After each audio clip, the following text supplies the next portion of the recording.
We got Kajan Johnson back here on the program. He's going to be taking on Islam Makhachev at UFC on Fox 30 coming up here on July 28th. Kajan, what's going on, man? How you doing? I'm good, dude. I'm good. Loving life, man. I bet, man. Pretty flat distance over here. Yeah, it's nice that we're on the same time zone here for once. Usually you're in BC, and I'm getting you 3 hours behind there. But we got to talk about your last fight, man. Another win. I don't know why people keep underestimating you. You got that split decision win over Stevie Ray. I got to know, though, when it went to the judges' scorecards, did you feel at all that you were a little worried at all? Anytime it goes to the judges, you never really know what's going to happen. Yeah, I don't trust judges at all, ever. I trust them less than police. So yeah, I was definitely a little bit sketched out, especially being over in Europe, and I know that there can be some favoritism sometimes. I don't know which judges they've hired. I don't know if they have any connection to Stevie. So yeah, I was a little bit sketched out, and also until I watched the video, I don't have a positive outlook on what has happened in a fight, even in sparring, for instance. I always have to watch my rounds because I only remember all the bad things that happened. I don't remember as much all the good things that I did. I remember the bad things, the things that I messed up, the things I got hit with. So at the end of the fight, I'm like, oh man, I don't know what's gonna happen. He might have pulled that out in the third round there. But going back and watching the fight, I think that I won the vast majority of that competition. And really, the only reason that it was even close was that bullshit stand-up that the ref gave me with the last minute to go there. I fucking hate it when they do that. But yeah, I think I won 1 and 2 pretty clearly, and he obviously pulled out the third round, I think maybe. So then it should have been an easy unanimous decision for me. But whatever, judges always see it a little bit differently, and the fans obviously saw it a little bit differently, got a little boo action, but you never really, these people aren't martial arts masters, right? So they don't really know exactly what they're looking at. They just want to see who's bleeding, and maybe judge by body language or something like that. But yeah, they don't really know what's up. Either way, though, you get the win coming out, and now you got another tough fight against Islam Makhachev. He's got that 15-1 record. How do you feel like you match up against him here? I think I match up very good against him. I think that we're kind of like the antithesis to each other's styles. I think that he's a difficult fight for me, but I'm equally as difficult to fight for him. So everybody thinks that he's just going to come in and wrestle me and destroy me, but people sleep on my ground game, right? The opponents that I've gotten so far from the UFC, there haven't been a lot of them, other than maybe Zhang Lipang and Tai Hyun Bong, the very first two that I fought, that I've had to use a game plan. Okay, I'm gonna take these guys to the ground because I'm way better than them on the ground, and I'm standing there a little bit more dangerous.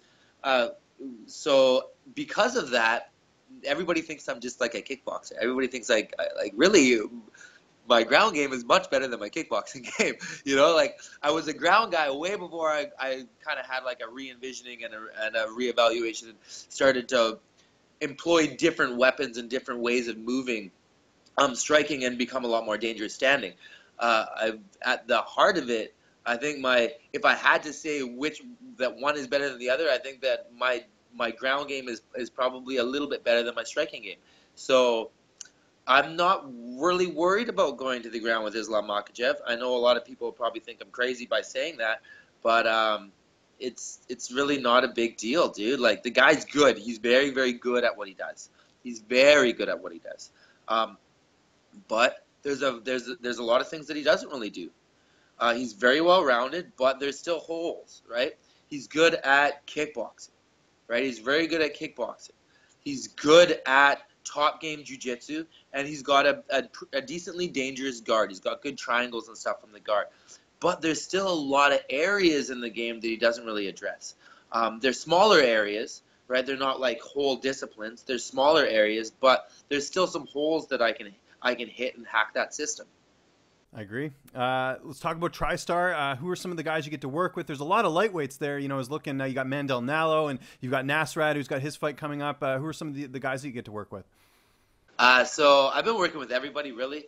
But I've been really focusing on trying to get southpaw action because I got no southpaw action back home. I just work with my team back there pretty much, and as I've as just like I do, like I've taught them all to fight southpaw and to be able to switch, but they're not traditional southpaws, so they'll be just switching all the time, and that's not what Makhachev does, right? So I wanted some traditional southpaw looks, which is one of the main reasons I came out here. So I've been working with Nazrat a lot. Nazrat Hapas. I'm gonna butcher his last. Hakparat, I think that's how you say it. Hakparat, yeah, sure. something like that. Yeah. I don't know, but crazy last name. But yeah, I've been working with him a lot. He's a really good look for Makhachev standing. Very, very similar weapons, but I think he's a higher level striker than Makhachev is standing. And I've been working with Ollie a lot. Olivier Aubin-Mercier, who's also got a fight coming up on the same card as me, against a guy that I have similar weapons to. Like he's a switcher, for instance, and he has some long range kick games, good wrestling. So I was a good look for that as well. Nazrat's fighting Diakisi, which outside kick game, like I had a pretty good look for that as well. So it really made a lot of sense, us three working together a lot. So yeah, those are the two main guys that I've been really focusing on sparring. But there's also this other guy out here, Roberto Soldic. I think he is Russian of some sort, judging by his accent.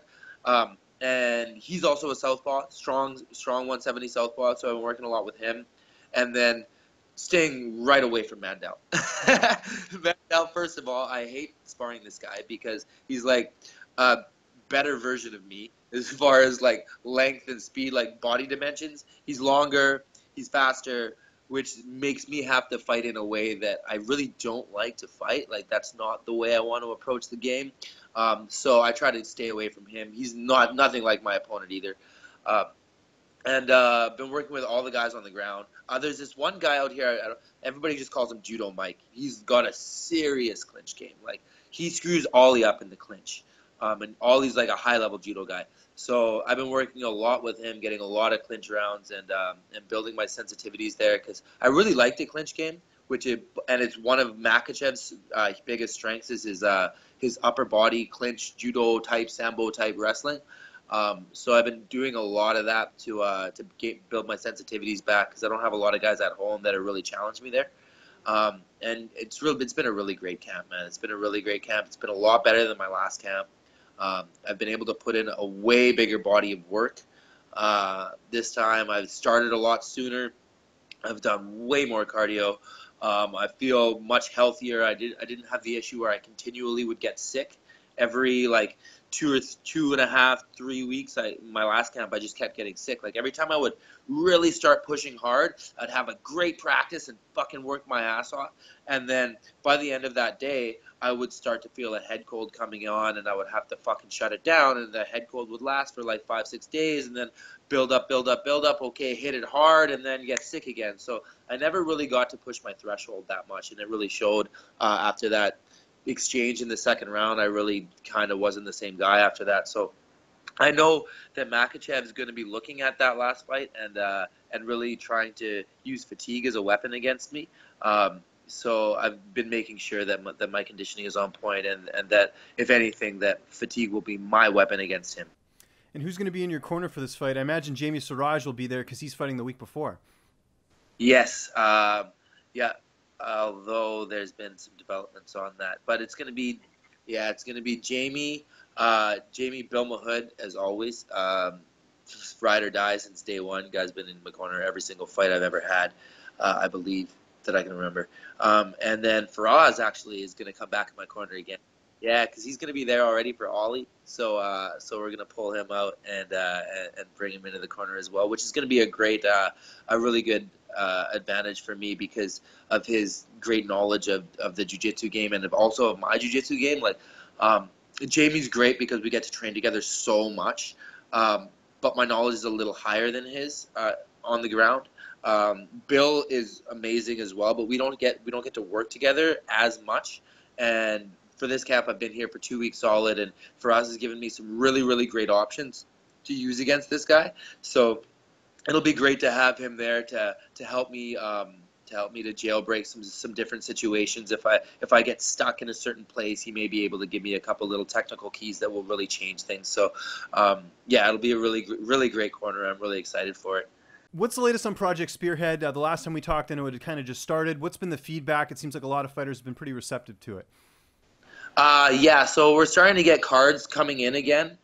Finally, after this whole Leslie Smith debacle, um, very annoying situation that happened. The UFC illegally uh, fired her and punishing her for her union organizing efforts, and that was actually corroborated by the NLRB. They found that Leslie's case did have merit, and they were about to pursue legal action against the UFC. They were about to charge the UFC independent of Leslie Smith. Um, Now, UFC fucking Dana White, this fucking guy, went over the NLRB's head, the Pittsburgh version of NLRB, the Pittsburgh branch. He went over their head to Washington D.C. I don't know, probably talked to Trump because they're the fucking butt buddies, and and uh, and got them to shut it down.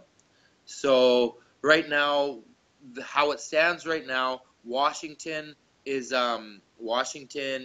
going to advise the Pittsburgh branch on whether or not they should pursue this legal action against the UFC. So we're really just it's a waiting game. It's like a stalling game, and it illustrates what lengths the UFC is willing to go to uh, in order to protect their monopoly, in order to protect this system that they've created in order to oppress fighters and keep us down, keep wages down, keep our leverage at nothing, and keep our power at zero. Um, it's despicable. I'm not going to stand for it. And uh, we're starting to see that more and more fighters are coming out of the woodwork and not saying publicly the same, but starting to sign cards and join up. So that shows solidarity. And we're moving forward. We're moving forward. We're going to gain some momentum here, and there's going to be some big developments coming through. There's so many legal cases against the UFC right now. There are so many. It's getting ridiculous. And it's very soon. They're just holding on by a thread right now. It's going to be very soon. Within the next couple years, you're going to see huge changes in this game. Guaranteed. It's an eventuality. They're just trying to postpone it and delay it. That's good to hear, and obviously, thanks for keeping us updated there on everything that's going on there, because there's a lot to kind of get into, like you mentioned. I'm going to switch gears a little bit here just before I let you go. You have a very good personality. I mean, we've seen this with, a lot of things, your music and everything else. Is pro wrestling something you'd ever look into after your career's over, just because you have the personality for it? Uh, it would be a blast, to tell you the truth. Like, it would be a lot of fun. Um, Although I don't think it really aligns with my goals, because it takes so much of your time. Those guys are on the road constantly, and I need to create champions at Tristar Vancouver. Tristar Vancouver. So because of that, mainly, I wouldn't be able to do it unless if they were willing to have me on just once in a while. Then I would totally do it because it would be a fucking blast. It looks like so much fun. But yeah, to be able to commit like 300 days a year, to work 300 days a year, not like aside from traveling around the globe, like I don't have time for that. I Okay. can't do it. What about, did you ever watch it growing up, like as a kid? Yeah, I loved it until I found out it was fake, and then I was heartbroken. I loved it like way back though, like when like Bret Hart, like Marty Jannetty, The Rockers, Shawn Michaels, Sweet Chin Music, like that time I loved it. Like I was out of it by the time like The Rock came in and all this new shit. By the time it would change to WWE, it was like way over for me. Um, but yeah, it would be a lot of fun, dude. It would be a lot of fun. Same with music. I would love to like actually pursue music, but the way that music works nowadays, you can't just like put out a CD and like sell a bunch of records. Like it doesn't work that way. You got to be on tour like constantly, right? So um, I don't know if I can commit to that because I'm committed to this martial arts life, right? Although that being said, Hustle Make Muscle is on Spotify. Go check it out under my name, Kajan, Kajan, and we have a music video coming out very shortly that is going to be extremely interesting and thought-provoking for those that are fight fans as well as those that are not fight fans. Um, I'm going to put it out most likely next week. So we've got a premiere on the 14th, Saturday the 14th, and then I will probably drop it on the Wednesday.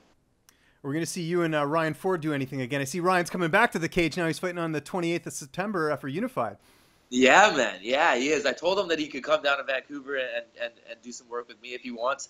I'm not sure if he's going to take me up on that. I know he's got family and everything, but that would be sick, dude. That would be so much fun to do a track with that dude. It would be awesome. I'm also trying to like put out my feelers into the music world and then I get like a serious collabo for the next one because I'm gonna keep dropping these. I would like to. Ideally, my ideal situation is I drop a song and a video before every fight. Just a way that helps me generate more buzz, more attention, and it also gives me another way to voice my opinions and show things to people that they may not understand. So yeah, I love it, man. It's a lot of fun. And we love this fight, man. It's coming up here July 28th. It's UFC on Fox 30. Kajan, it's always good talking to you, man. Just remind people where they can find you on social media, and if you got any other thank yous or shout outs, the floor is yours, man. Okay, so you can find me on Instagram at IamKajan, Kajan. You can find me on Twitter at IamRagin because I still haven't been able to change that one on that platform. And other than that, like I'm not really on Facebook. I don't really mess with Facebook. I barely mess with Twitter anymore. Instagram's the best place to check me out. And then sponsor-wise, obviously, TriStar Vancouver, 7759 Edmund Street in Burnaby, BC. Come check us out. Take a class, free trial. And then we've got a couple different sponsors. Receptra, CBD, they're amazing. These guys are really, really helping my body to like stay healthy, stay in the game. Buds and Leaves from Victoria, my THC sponsor, which is always very helpful. Out of Camp, obviously, for the most part. And then Quality. Quality, I don't know if you guys have heard this company. It's an amazing clothing company based out of Montreal. They're so sick, dropping fire constantly. Quality.com. Koala like the bear, and then T like T-shirt.